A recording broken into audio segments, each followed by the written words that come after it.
I really am. I'm not kidding. It's like being in the bed makes you tired. We'll add that to the tip. Concludes. There's a tip for Sleep Week. With tips for the whole family, Ryan. Not just you and me, the whole That's family. right. Let's see how our expert is sleeping these days, since she's joining us from home with her 1-week-old baby. That's right. Please welcome from Harvard Medical School, Dr. Rebecca Robbins. Congratulations. Good morning. It's great to be with you all, although virtually. So happy for you, a 1-week-old. Thank you so much. As you know, and you touched on, Kelly, sleep is really an issue for the whole family. So I'm delighted to share some tips and strategies, because sleep really also varies across the lifespan.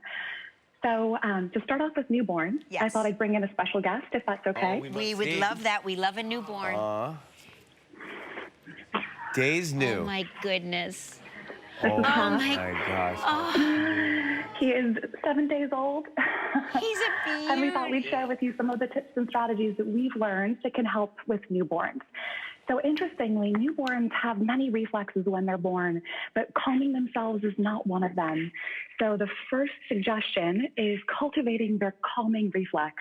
And we can do that essentially by emulating the womb, swaddling them before they go down for a sleep episode, giving them something to suckle on like the breast or otherwise.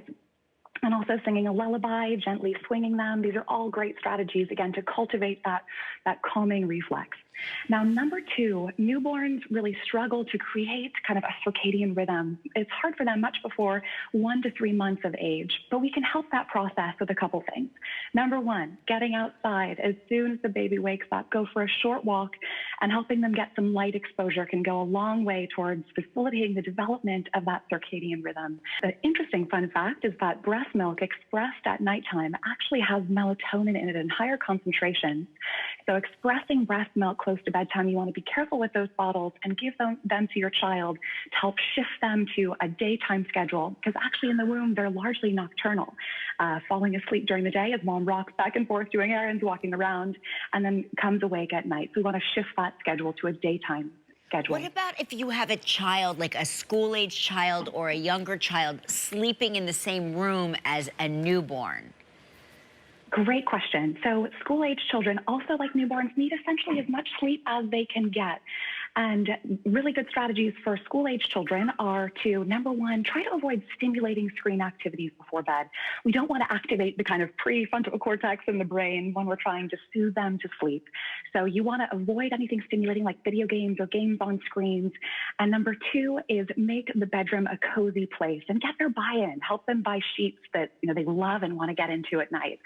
And number 3, for our school-age children, make bedtime a cozy time. Lower your voice, mom and dad. And 2 other great strategies are to find a set of activities that the child looks forward to. So if that's reading 2 books, singing 1 song, and then make a bedtime chart and give them a sticker for every successful bedtime that they How about teenagers? There are some of those around here. How much sleep should they get?